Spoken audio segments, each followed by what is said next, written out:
This event is organized by CanCham Thailand with strong support from Darren Scherbain, who is living in the south and the Phuket. As I mentioned earlier, this is the last session of the Foster Immune System. We had a very informative and insightful discussion with Dr. Lodi a couple of weeks ago on what exactly is coronavirus and how medications and supplements help you to boost your immune system. So then we have the second series with Vanessa Pinto, who shared with us a healthy method of eating habits. And now Darren will further explain more about body and mind through changes. Change our habits, change our thoughts, and more importantly, change our movement. Before I pass the spotlight to Darren, if you have any questions that may arise during the sessions, please feel free to ask them to the chat box. So we will likely to answer it by the end of the discussions.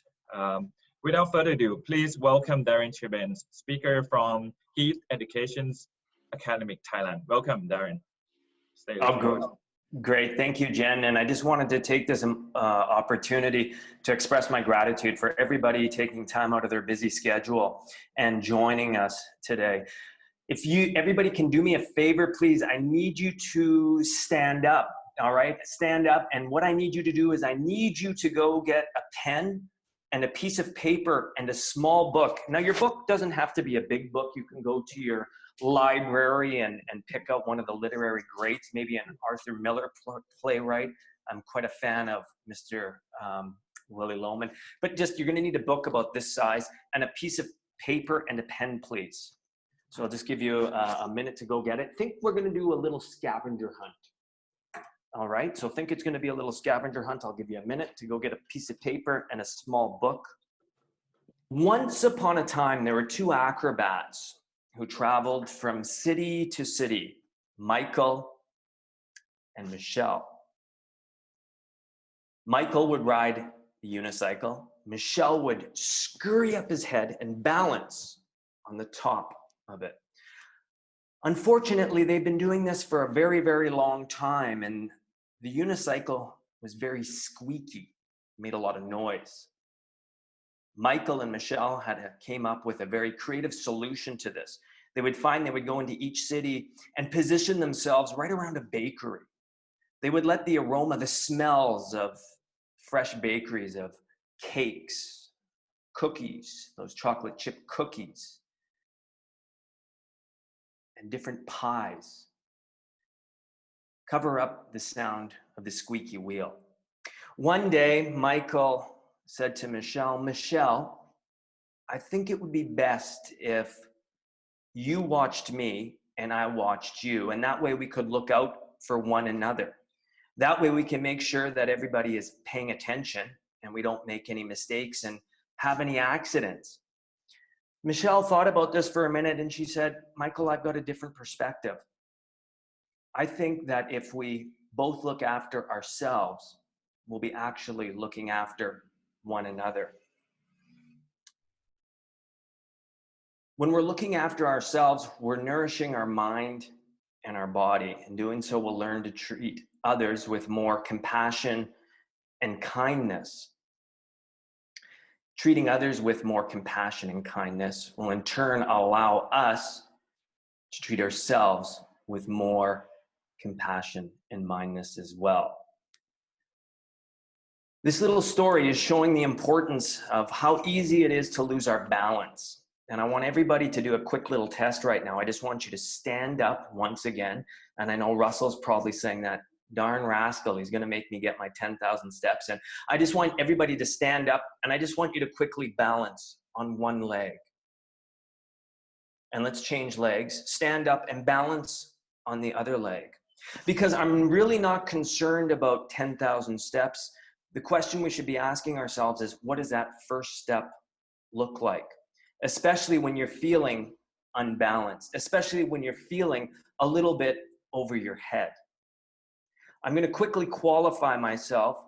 So I'm originally from Canada, and my background, my education background is exercise physiology. Many years ago, many years ago, in a galaxy far away, I was an instructor at the University of Winnipeg in the kinesiology department, and we looked at the science behind sports science. So when I'm talking about exercise physiology, we've got to remember that there's a lot of different components involved. And one of the best ways for me to illustrate this for you would be to make an exercise physiology smoothie. I mean, who doesn't love smoothies? So in our exercise physiology smoothie, we're going to need to throw in some anatomy, some biology, some physiology, neuroplasticity, biomechanics. Biomechanics is the study of human movement, the physics involved in joints and bones and how they move. Because remember, all of human movement is really the transfer of forces. Chemistry, motivational psychology, I need a little help with this one. Can somebody give me a hand with this one? Psychoneuroimmunology. That one always stuffs me up. And lots of raw movement. So I'm being a little bit out of balance right now. And it was very inspiring to me. I saw a video last week of Canadian astronaut Chris Hadfield. And I had the opportunity back in 2006 to listen to retired astronaut Chris Hadfield. Now, Chris Hadfield, he was the first Canadian to actually walk in space. And he was up on the Mir space station, and he helped implement the Canadarm2. I heard him at a CSEP conference back in 2006. CSEP, Canadian Society of Exercise Physiology. And I was fascinated with his story of space exploration, but even more so is how do astronauts maintain their physical well-being when they're up in space? How do they make sure they avoid muscle atrophy and still maintain, the bone mineral density? Because remember, human movement is about resisting forces. Up in space, there is no gravity. Our body is designed to resist gravity. That's how we move. So Chris Hadfield last week in this video, he said, you've got to come back to the basics. And let's start with 4 really simple things that we need to remember when we're facing a problem, when we're facing a challenge, and as he put it, being socially isolated like he was in space. So number 1, you need to understand, what are you up against? Number 2, what's your mission? Now, I have no idea what your mission is, and that's something you'll have to discover for yourself. But what I'm hoping to show is that by taking simple little steps, you will be able to achieve your mission. Number 3, and this is very important, what are your constraints? And 4th, and the most important, is action. So I want everybody to take a little action right now. Let's just write down these 4 points. Number 1, understand, what are we up against? Number 2, what is your mission? And that's something you'll have to answer for yourself. Number 3, what are the constraints? And number 4, action. So number 1, we've got to understand what we're up against, understand the risk. And as Jen mentioned, Dr. Thomas Lodi did a phenomenal job 2 weeks ago of explaining exactly what we're up against and what exactly is the COVID-19. So for a replay of his webinar, please follow the links here. And then Vanessa came back last week to understand the risk and the importance of healthy eating and how actually fasting can help to foster our immune system. So what I want to go to today is looking at, well, what are some of the risks that we're up against today? And unfortunately, the corona pandemic continues to plague our world. People are scared. And what I want to reassure you today, that's okay. It's okay to be scared. It's okay to feel anxious and fear. That's the way our brain is wired to protect us. So everything we're doing to protect ourselves from getting sick is ultimately leaving us vulnerable to getting sick. And what do I mean by that? We need to remember that a threat never forgets. Stress and fear never forgets. Think about it this way. Can you remember, what you got for your 5th birthday? It was probably an amazing present. It was probably something that left you feeling very excited and happy. That you probably won't be able to remember. But a fear and a threat, you'll never, ever be able to forget. So what we need to look at, let's first by looking at how does stress is something that we're all up against right now. What is the stress impact on the body? Well, number one, and this is very important, is that there's going to be a decreased function of our immune system, and it's going to increase our risk of becoming ill. Number two, we've got to come up here to that supercomputer in the mind, right? The brain. The brain, we're going to have difficulty concentrating right now. It's going to affect our mood. We're going to possibly be a little bit more irritable and a little bit more anxious. I don't know what it's like for you, but right now I'm having a lot of difficulty staying focused for more than 20 and 25 minutes. And it was leaving me a little bit frustrated. But if we look at the science of the brain and how the brain is designed to protect us, we'll understand that that's normal. That right now, maybe a little bit of the mental fog that you're feeling, that maybe the inability to maintain that laser sharp focus is not at your fingertips as it once was. That's okay. And number three, how does it affect our gut health? And picking up on what Vanessa was talking about last week is that it's going to disrupt the nutrient absorption of our body. And remember, that's how we're helping to foster this immune system as well, is what are we putting inside our body?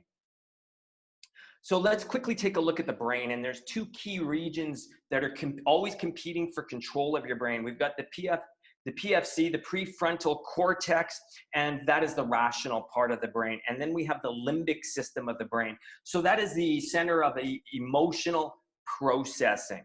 This is going to be really important, okay? So this brings me back to what I said about Chris Hadfield, is let's write down these 4 things of regaining our balance, okay? So on your piece of paper, please, we've got to, number 1, understand the risk. Number 2, what's your mission? Number 3, what are the constraints? And the 4th point, action. So understanding the risk, okay, Dr. Thomas Lodi, here's the link if you need to watch his the first video in the series. And Dr. Lodi did a phenomenal job of explaining exactly what we're up against with COVID-19. Vanessa followed up with an incredible presentation on healthy eating, of putting real human food into our body, and the benefits right now of fasting. I'll bring us up to speed. So let's take a look right now. Let's get back to, well, how does stress affect our body?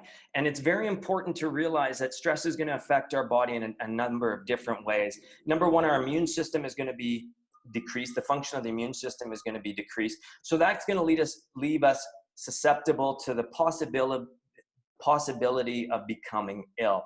Our brain, it's going to affect our brain. So our brain is going to have difficulty concentrating. It's possibly going to affect our mood. We might find we're a little bit more anxious, irritable. Things that we used to let slide before are now causing us a little bit of irritability. It's almost like it's an ouch, it's a scratch that won't go away. And this is what I was saying is I don't know what it's like for you, but I'm finding right now for me, I'm having a very hard time focusing and difficulty maintaining my focus for longer than 20, 25 minutes. And we just need to remember that that's the way our brain has been wired to help us survive. Millions of years, our brain has protected us from threats.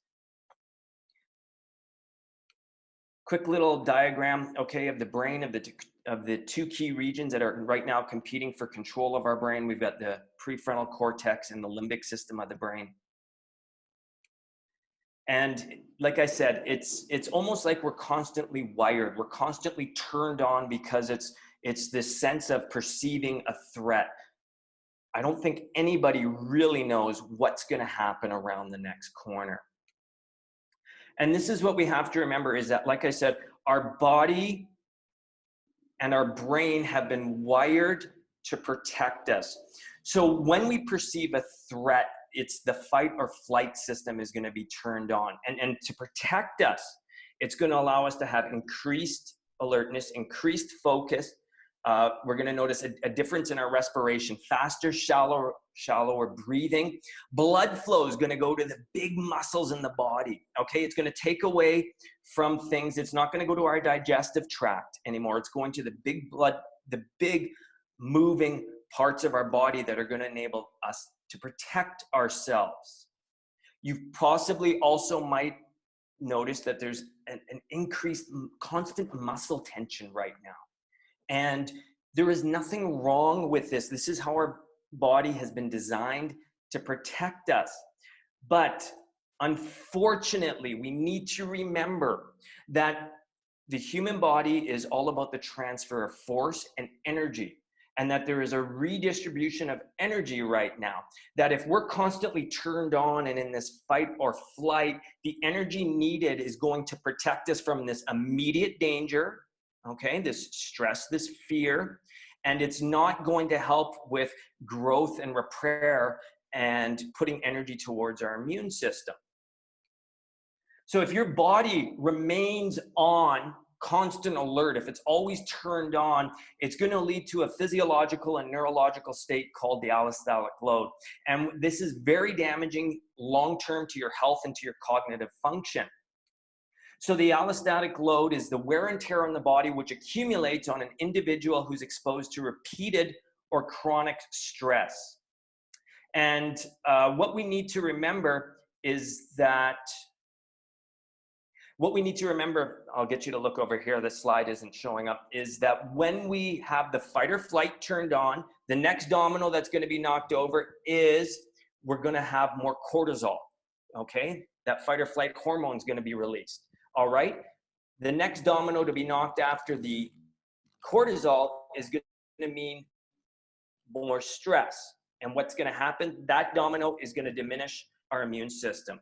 So what I want you to do right now is I want you to take a very, very quick look at my picture. So we've got a couple of the triads in the mind, body, spirit, and I want you to take a quick look at the picture. And I want you to tell me, how many triangles do you see? Let's count them very quickly, and let's count them. Okay, how many triangles do you see? You have to remember, our brains are very, very smart and powerful. Jade said 2. 2, okay. Dave, you have to unmute yourself. Hi, Dave. How are you today? Hi, can you hear me? I can hear you loud and clear, sir. How many triangles do you see, Dave? 8. 8. Wow. Okay. I want you to take another quick look again, Dave. All right. Right. Our brains are so powerful, they're so smart, right? We're trying to figure things out right now as quickly as we can. We're looking for pattern recognition.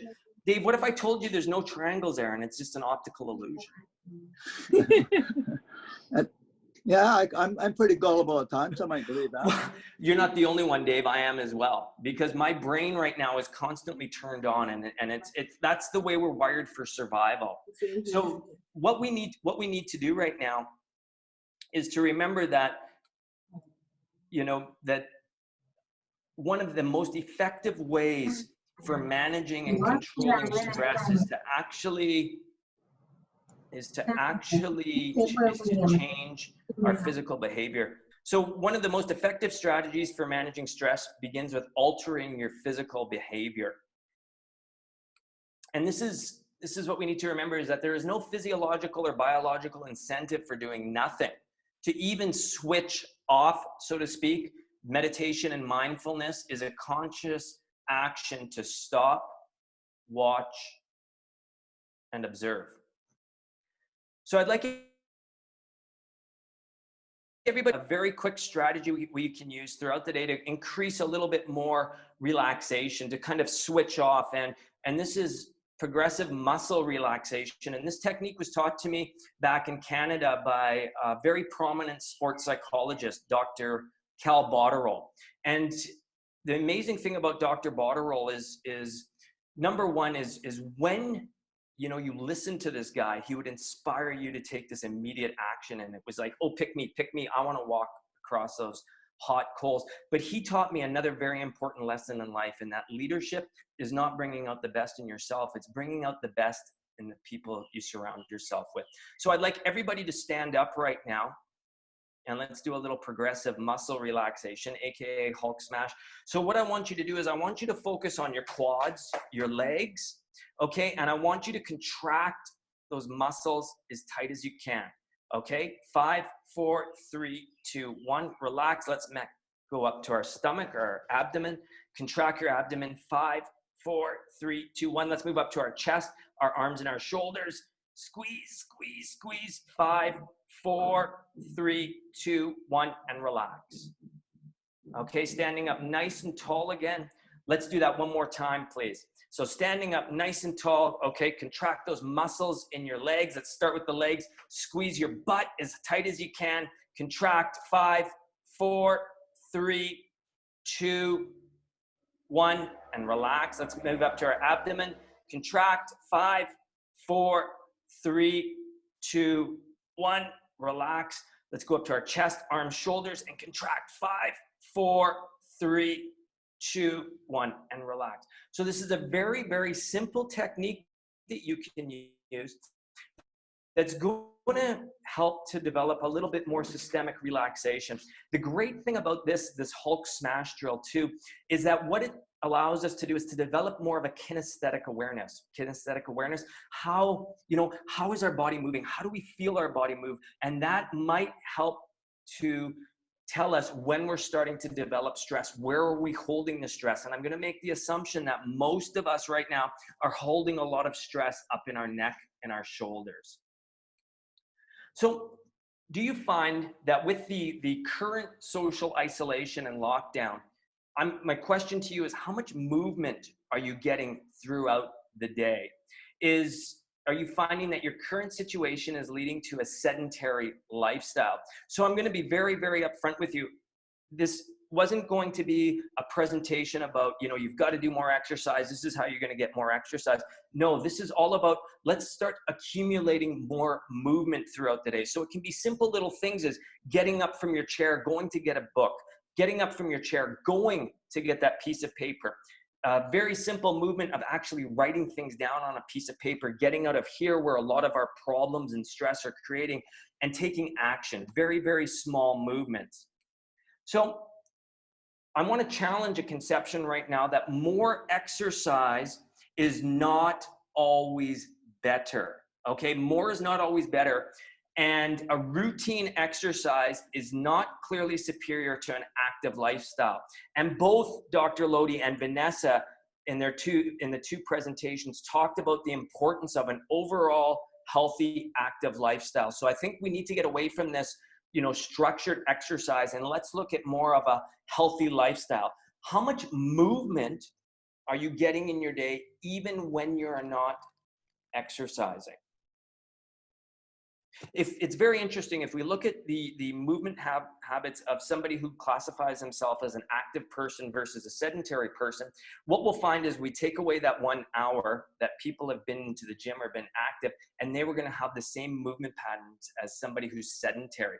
So what a lot of research has found is that this is encouraging what we would call a workout sit cycle. So I go to the gym, I do my exercise for an hour, but for the rest of the day, I'm inactive.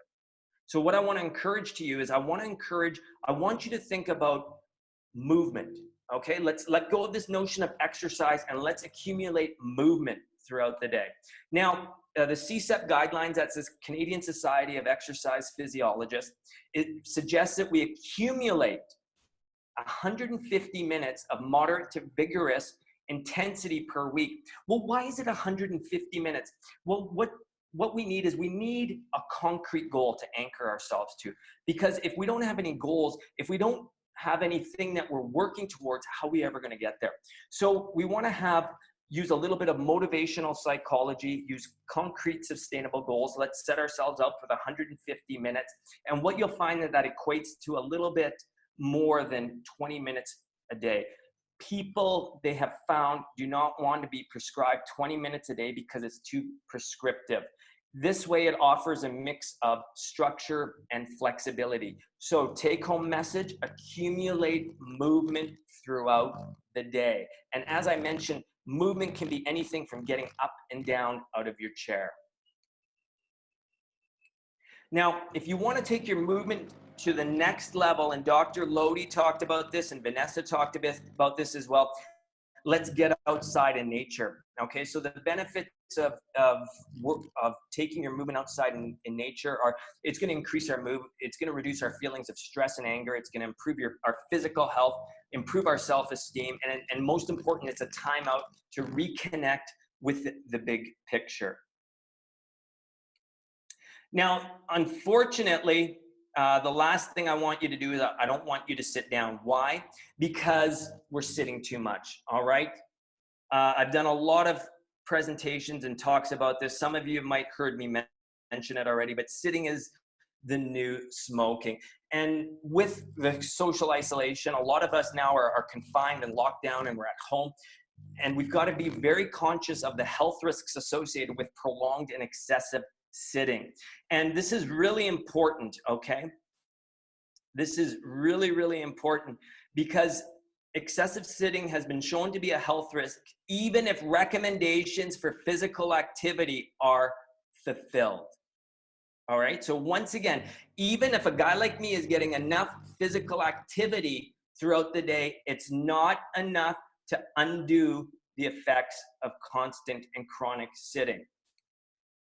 Okay, so what the analogy I want to draw your attention to is that we can't undo prolonged and excessive sitting. It's the same thing as saying, okay, well, I'm going to go smoke a cigarette and I'll have a salad. Okay, it just doesn't work that way. What we need to do is think small bouts of movement throughout the day, continuous movement. So quick little diagram here of what's happening when we're sitting for too long, especially in front of a computer screen. And what we're going to see is a lot of compression force on the spine. So that's what I want you to think about, is compression on the spine. So what that means, compression on the spine, it's actually changing our posture, and it's disrupting the, excuse me, it's disrupting the internal function of our organs. So what I want you to think about now is your axial skeleton, the foundation, okay? The foundation of our body and the posterior chain, the muscles that are going to help us resist gravity. And unfortunately, what we're finding is that weak imbalances in these posterior chains are leading to actual changes in our physiology. All right, so we're finding more and more of us have this internal rotation of the shoulders, pulling our head forward. And what that's doing as well is it's causing a lot more load on the lumbar region of the spine. Here's some really good research coming out of New York and looking at the amount of tension on a neck with being in that eye hunch position. So what I want to do right now is let's dismantle that eye hunch, and it's all about simple solutions. So I'll get everybody to stand up and just put that book on top of your head. Okay, and try to balance that book, have that nice tall spine. And let's keep that chest up and that chin back. All right, and now I'm going to challenge you a little bit more. We've got that book on our head. I want you to try to stand up and sit down 5 times from your chair. So let's do it together. Let's not let our book fall down. 1, good. 2, 3, 4, and 5. And you might have noticed too that having your head in this position might feel a little alien. It might feel a little uncomfortable, but this is the way our body is designed. It's not designed to be in this position in front of a computer or in front of a phone.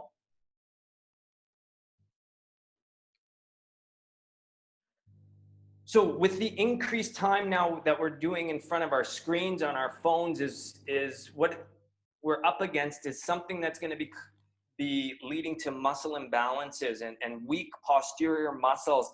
And the clinical term for that is office syndrome or upper cross syndrome. And it's a weak muscles in the upper back. Well, why is that important? Because number one, excessive compression now it's going to lead to lumbar region in the spine. We need to remember that the human body is all about, levers. And if we're going to see in physics, and if we're going to see our head starting to move a little forward, it's going to change our pivot point for movement being at the hips into the lumbar region. and it's going to put a little bit more force going through the lumbar region. Well, why is that important? Well, if we look at it, you know, it's recommended right now that we do the best job we can of looking after our own health. So we're encouraged to get a little bit more movement, go a little bit more outside. But if you're dealing with lower back pain, how much movement are you going to actually get when it feels better just to sit down and not move at all? Okay, the next thing, with this compression on the spine, I want you to think about something called the valgus nerve. And now, this nerve is responsible for innervating different systems in the body. And one of the ones it's imperative that it innervates is the digestive tract. Why is that important? Well, our gut is now referred to as the second brain. And the valgus nerve links the brain and the gut together. And we need to remember that as much as 90% of our serotonin is made in our digestive tract. Think about this as well, okay? With that compression on the spine, are we able to get enough oxygen to our brain and to our muscles? And we have to remember that right now we're up against something that is a respiratory tract. So how, if we're in this scrunch position, how is that going to affect our ability to breathe and maintain healthy breathing and lungs? So why is serotonin and dopamine responsible? Well, dopamine and serotonin affect our movements, emotions, the experience of pleasure, and memory. And dopamine, serotonin are what we would call a neurotransmitter. So it doesn't stop there. The science of psychoneuroimmunology. So psychoneuroimmunology is the link between a strong, resilient immune system and what's going on up here.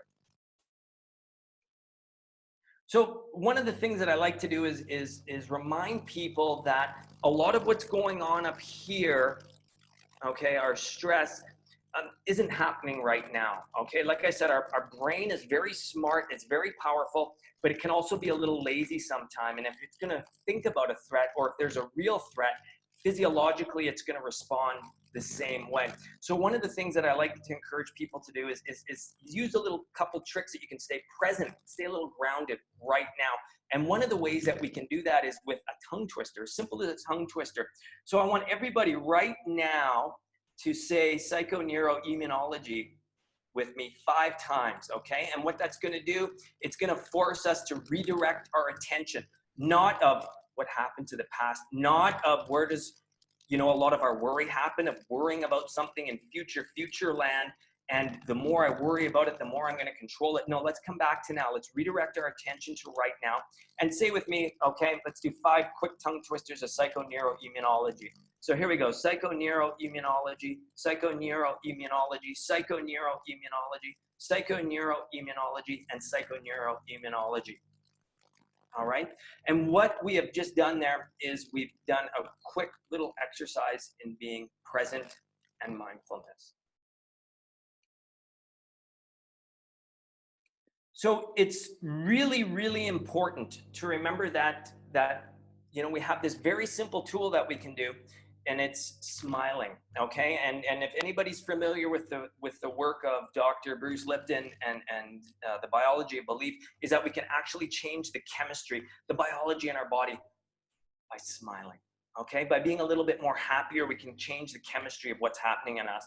And this is a really interesting fact, is that a study performed by a group at the University of Cardiff in Wales found that people who could not frown because of Botox, okay, were happier on average than those who could frown. Now, it seems like such a simple solution, okay, is that if we want to increase, you know, our health right now, we've got to sit less and stand more. And what they found is that people who sat less at work, okay, had an increased prevalence of moderate psychological distress. Pardon me, I think I said that backwards. So if you're sitting more, you're gonna have a moderate psychological distress. Now, I've got a lady who I spoke with last year at a big conference and this is Dr. Ushi. And Dr. Ushi said, Darren, I need you to help me with something. And I was like, okay, doctor, what do you need me to do? She said, I need you to come up on stage and dance with me.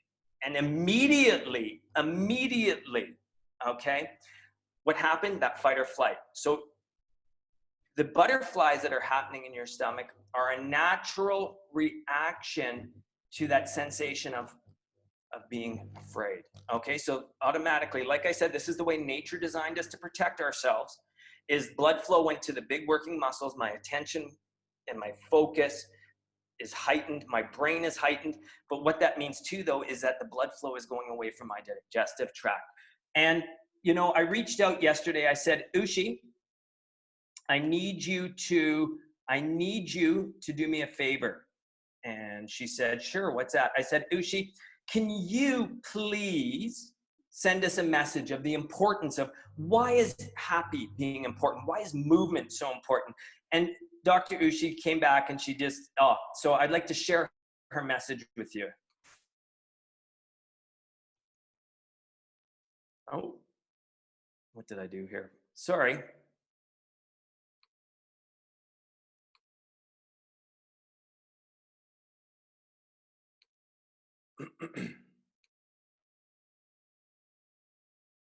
Sorry, Jen, can you still hear me okay? I pressed something here. Yes, I can hear you well, but the presentation is gone.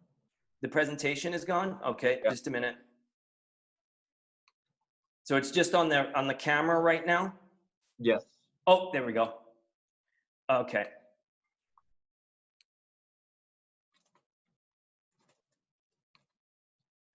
Can everybody see Dr. Ushi?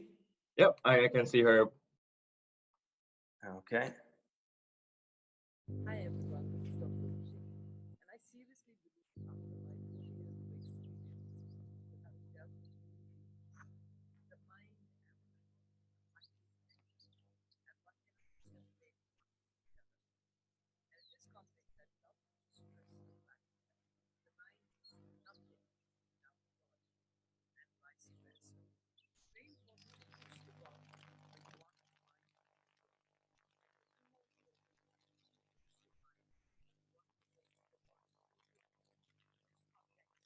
Darren, I don't think we hear her voice. Oh, I'm sorry. Were you able to see the video? I'm sorry. Yeah, I can see the video, but not her voice. Jen, how does this sound? Why don't we send this video out to everybody? Okay, Yeah, it's just sure, a very powerful message from Dr. that she filmed this message and sent it out to all of us. Can you give us the quick recap of her speech? Yeah, for sure, Jen. What Dr. Ushi was saying is the importance of the mind-body connection and the importance of the mind, and that the mind is dependent on the body.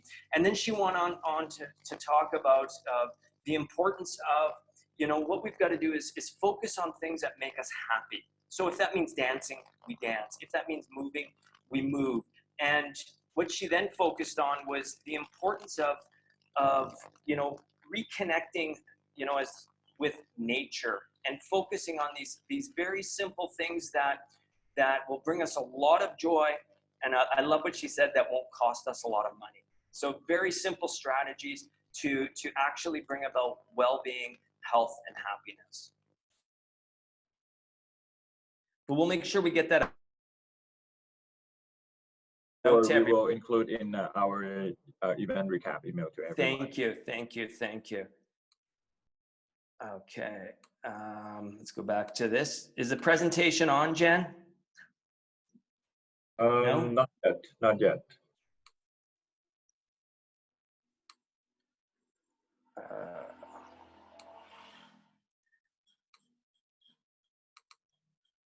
Okay. Yes, we can see yours. Yeah, great. So we're coming up on close to the end of the time. So just remember that standing seems like such a simple solution. And what I'd like everybody to do is let's take that simple solution and turn it into action, okay? So I just want everybody to stand up right now. Okay, we'll do a quick exercise to help with a little bit more postural alignment. So I just want everybody to put their hands up, let those thumbs touch, and let's open up our arms. Notice as I'm moving my hands back, okay, I'm not letting my head come forward. So let's do 5 of these. This is a phenomenal exercise that you can do to help dismantle the eye hunch, to make sure that you're going to have optimal posture. So the next thing I quickly want to go through is this, okay? And gratitude is very, very important, because what it does is we need to remember that physiologically, a muscle cannot contract and relax at the same time. It's impossible. A muscle can either do only one thing or the other. Now, it's the same too with, if I'm stressed out and anxious, how can I be happy? All right, so I can't be angry, I can't be resentful and full of fear and happy at the same time. So one of the things that we can do to actually help our happiness and to help decrease that stress is to actually do a gratitude list. And it's very, very simple. So with your pen and paper right now, what I'd like you to do is I'd like you to actually write down just 1, 2, 3, 4, 5. What are 5 things that you're grateful for? And what we'll do, Jen, as well is I've got a video on gratitude as well, and we'll send that out for an event recap as well. So right now, let's just make down 5 things that you're grateful for. And Dave, can I have one of the things that you're grateful for, please? Can you hear me now? Grateful for? That I'm still alive. Oh, that's wonderful. Wonderful.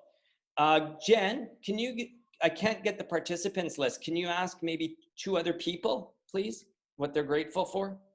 Maybe you can ask Chris. Chris. Hey, Chris, how are you in Korea? There isn't. Can you unmute him? Or, there he is. Chris, can you hear me?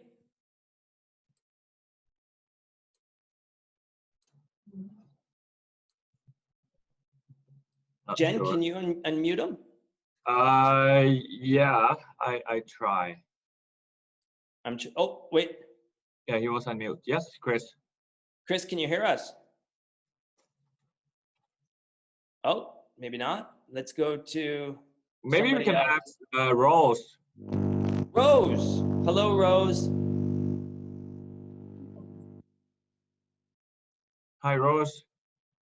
Can you hear us? Rose, can you hear us? Yeah. Hi. I'm here. Hi, Darren. How are you today? I'm okay. Well, what I'm grateful for is that I'm getting a lot of additional health information these days that I never had. So thank you. That's wonderful. That's wonderful. And what that's, about Jade? The other one, Jade? Hi, Dr. Daryl and Jane. oh, I'm not a doctor. I'm not a doctor. I'm a doctor of jokes. That's about it. Oh, hi, Darren. I am Hello. grateful for joining this webinar for the immune system. Information is very beneficial today. Thank you very much. Oh, you're welcome. It's my pleasure. My pleasure. Okay, we're running closely out of time, so I want to just go to another one. Okay, another one that I recommend is breathing. Okay, now it's really important to remember that when we're feeling stressed out, okay, when we're feeling anxious, is that we're operating from the, that limbic system of our brain. And one of the things that we need to do is just to maintain that perspective. And just what I'd like everybody right now to try is I'll get you to stand up with me, please. Stand up nice and tall. Your chest is up, your chin is back. Okay, and I want you to take a deep breath in through the nose and exhale through the mouth. Okay, let's do that one more time. So deep breath in through the nose and out through the mouth. And what we're doing here is we're taking that 5-second time out. Okay, we're staying grounded, but what it's actually helping us to do as well is to work on those postural imbalances of getting out of this position, chest up, chin back, in through the nose and out through the mouth. We're going to be able to have more, retraction of the head as opposed to being in this position. It's also, as I mentioned, a great way to stay relaxed when things get busy.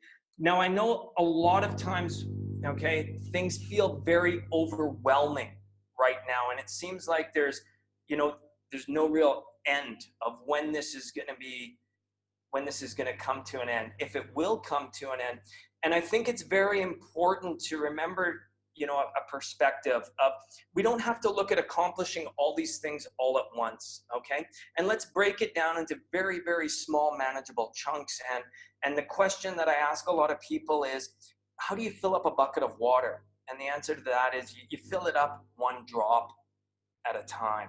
So that's what I want you to think about, is that it's not a steps today. Just focus on that one step. Focus on something that you can accomplish today, something easy, something simple that will knock over your next domino in the chain reaction. So let's quickly go through sleep. Now, sleep is extremely, extremely important. So how important is sleep? Well, number one, it's going to help our immune system. Number two, it's going to help our mental well-being. Three, it's going to help the function of our brain. It's going to reduce inflammation. All right. So what we need to remember is that not getting enough sleep is going to create a disruption to our immune system and our overall health. So we've got a couple minutes left, and before we leave, I just wanted to finish with one of my favorite stories from Canada, and it's a legend of two wolves. So let's take you back to Canada. All right, there's old Ojibwe grandfather and his son are sitting around a campfire, and it says there's a terrible battle going on inside of me. And the grandchild looks up and says, "A battle, grandfather?" And the grandfather says, "Yes, a battle between two wolves. One wolf is fear, anxiety, and anger. And the other wolf is compassion, love, and empathy." And the grandson looks at him and says, "Grandfather, which one wins?" And the grandfather says, "The one you feed." So we have to remember that it's extremely important that taking that proactive step in fostering that immune system and our overall health starts with up here, of what's going on in here, okay? So those clean thoughts are gonna lead to that clean health. Does anybody have any questions?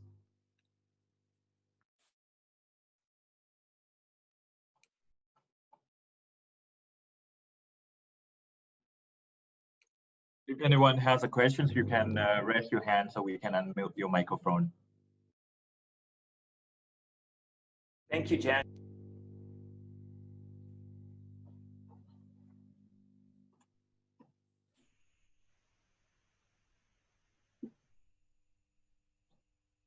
Doesn't seem to be any questions.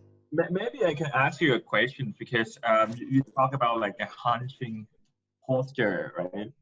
Because most of us always sit in the office all the time, and I see like very few office nowadays have the ergonomic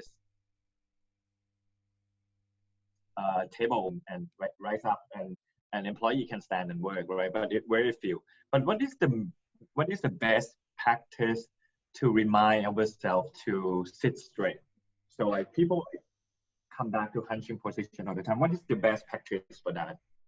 Yeah, and what we can do, Jen, is if people connect with me, okay, is I can send them 5 videos I've got that are little reminders throughout the day, every hour, to get up from your chair. Stand up is the most important thing. And then doing actual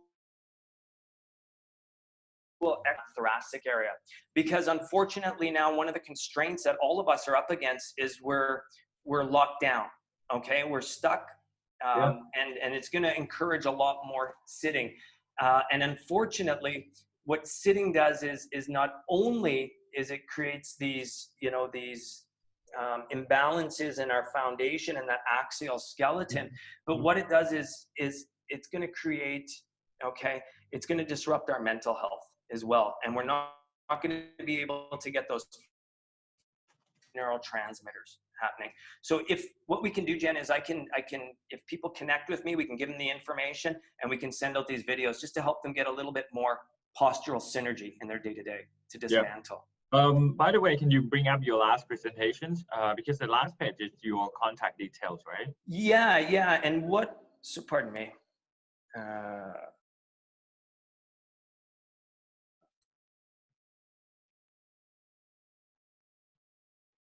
How about this, Jen? How about I send it to you? I can't get that screen to come up right now. How about I send it to you and we email it out if people want to get in touch with me? Yeah, for sure. Is that okay? We can do Oh, that. great. Thank you, Jen. So, right, we have an academic question from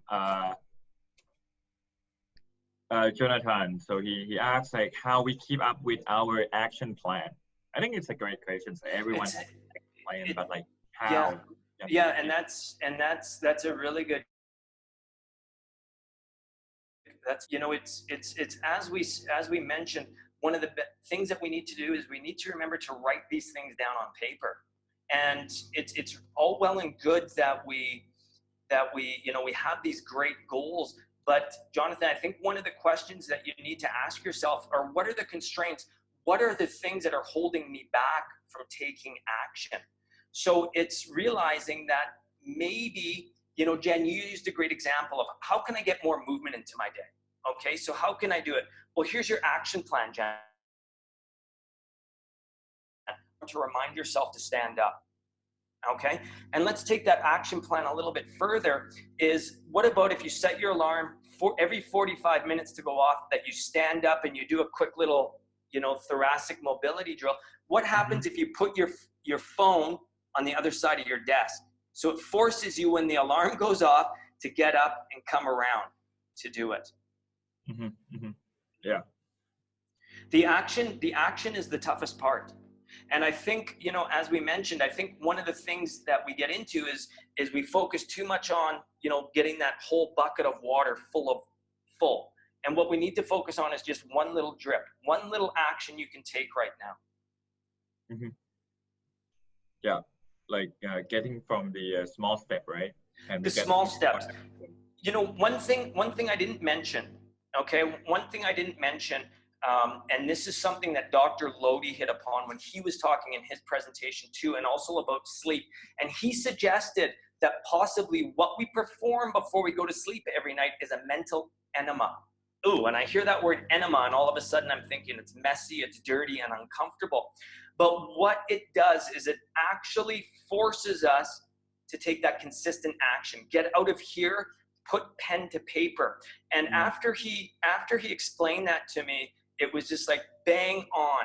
Listen, I don't know what your mission is right now, but I know what my mission is to make sure that my immune system is up here. So I'm going to do everything possible, you know, to make sure that my immune system is healthy. So it's great I'm cleansing my body. It's great that I'm putting all these healthy nutrients in.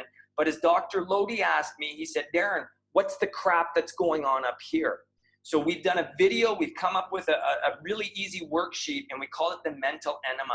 And it's actually a way to take, you know, that sense of health now to the next level. So if anybody's interested in that as well, we'll get them the mental enema video and the worksheet that corresponds with that. And in that video, what we go through as well is getting back to Jonathan's questions, is how do we goal set? How do we take action? And I think what we need to remember is the acronym is SMART. Be specific with your goals. How are you going to measure your goals? Are your goals attainable? Are they realistic? And there's their time component involved. It's essential. Yeah, I think it's SMART is pretty good method that we might should use it. Maybe Pim, can you read your questions, please? Hi, Pim. Hi, Darren. So we've been working from home a lot lately, and I find myself not moving enough. And I just wanted to know what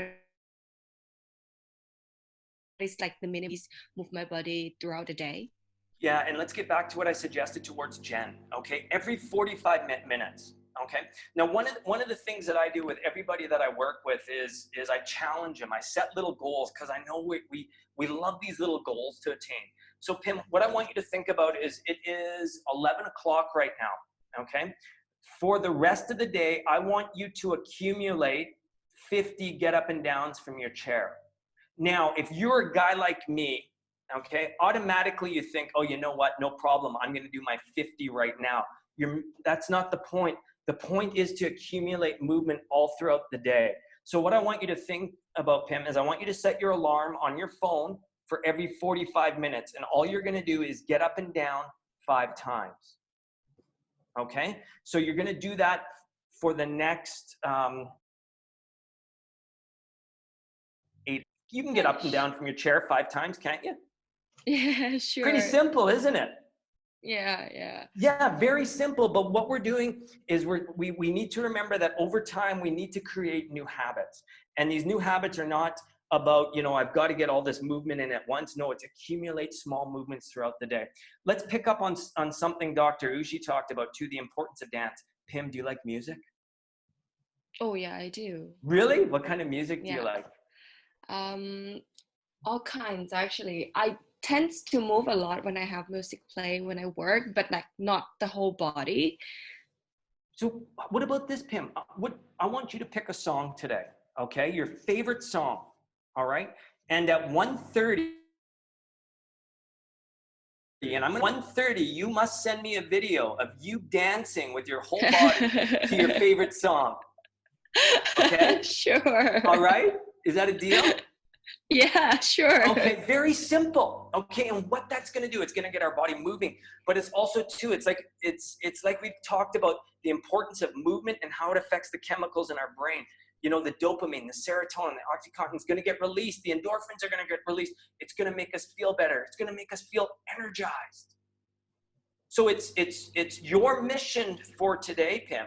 Okay, it's accumulate 50 squats, so 5 up and downs out of your chair, spaced out every 45 minutes, and then you must send me a video at 1:30 of you having your little dance party to your favorite song, whatever that might be. Okay? Sure. Sounds fun. Oh, good. And here is the other thing, okay? Just by chemistry in the brain. Yeah, feel that. Yeah. Thanks. Fantastic. My pleasure. I'm looking forward to that video. You know Sure. what? I'll send you one as well. Okay? What's good for the goose is good for the gander. I'll send you one of me having a little fun with music. Jen, and that goes for you too. Okay? A great way to kind of, get out of that mental fog that we're in and to get that more movement. Mm-hmm. Sure. Maybe we can have like another question from For Pam. sure. Yeah. From Pam.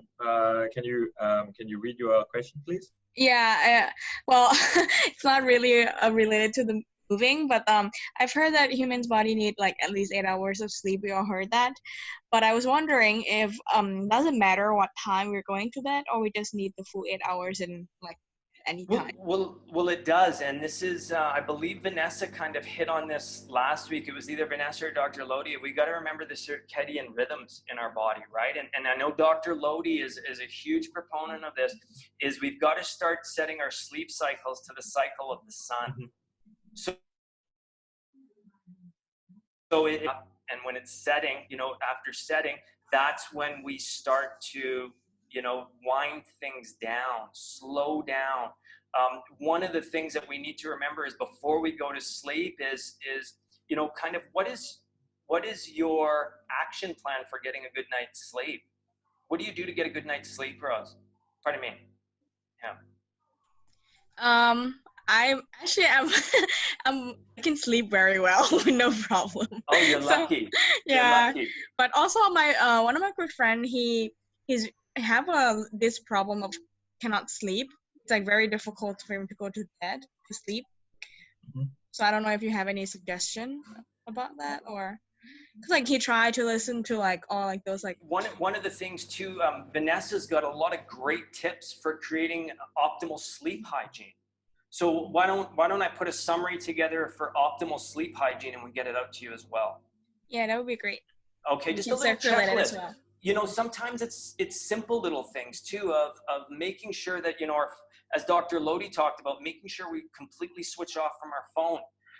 One of the mistakes I used to make, if you can believe it, with all this knowledge I have, and knowledge sometimes isn't power, it can be eroding coffee late in the day, and I couldn't figure out why I wasn't able to go to sleep. But the other one, what I've noticed over the last few weeks of doing this mental enema with, as per Dr. Lodi's recommendation, is it gets me out of here, that I'm not waking up in the middle of the night freaking out. Yeah, thank you. You're welcome.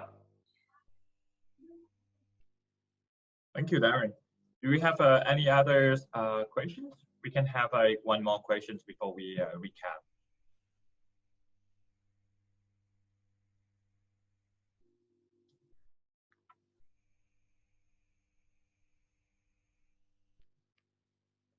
Well done. Maybe we can recap quickly for, I would like to say something before we wrap up this, the last sessions of the Foster Immune System series. And I think it's really good, like when you mentioned about Chris Hadfield, because I read his article a lot as well. And I like this guy. He is kind of like low-key Canadian, typical Canadians, and also provide fact and share about like a lot of like healthy habit to everyone. And I think again, like recap what you said is understand your what you're up against, identify the missions, what are your constraints, and also like take actions. Take right? action. Yeah, and another thing that you mentioned about fear and stress, so we have to avoid that, right? Because happiness is come and go, but fear you will remember forever. And that will, once you fear, you will decrease your immune system, right? And also like tongue tweeters, which is, you also taught me about the fear at the present moment. So once your mind are not focused, you cannot do the tongue twisting, right? So that's really great value. I truly thank you, Darren, for my pleasure. This habits and knowledge with us today. Thank you for put this the series of Foster Immune System together with Dr. Lodi and Vanessa. So thank you so much, Darren, for supporting us and Canadian community in Thailand, CanCham Thailand. We thank you for this. Oh, thank you so much. And if there's anybody who has any more questions, we'll put some information out and we'll send it out to people over the next couple of days, Jen, of just little, really simple little steps that we can take. And I think that's the most important thing right now is we keep things very, very simple. Yeah. Dave, you have any comments? I heard you, no. you something. Yeah, no, I just, I did have a question I was going to ask, but it got answered in the last bit of discussions, but,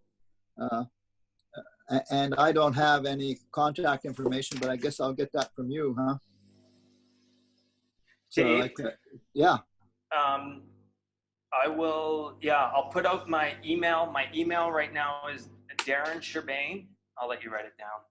Okay. You ready? It's a good thing you've got that pen and paper with you. Darren Scherbain, Okay. SCHERBAIN @gmail.com. Are you in Bangkok, Dave? Yeah. Feel free to call me or hit me on WhatsApp. +66. Okay. 061. 61, right. 251. 251. 97. 97. 68. 68. Okay. And people Yeah, can also. I use WhatsApp a lot, so. Yeah, and people can also get in touch with us at rawmovement.co. RAWMOVEMENT.co. And if people connect with us through rawmovement.co, we'll send them all the information with that. How to do the mental enema. We'll send a video how to do the gratitude list, how to do the 5 drills to help with postural synergy. Yeah. All right. Thank you, Darren. Thank you. Thank you, everyone, for joining us today. Yeah, we will have more webinar on CanCham website. So thank you. Thank you for your Jen. Thank you, Darren.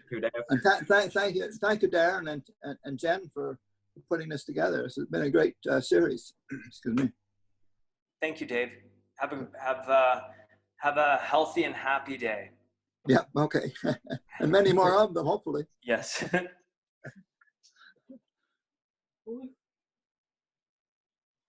Okay. Bye-bye. Bye-bye.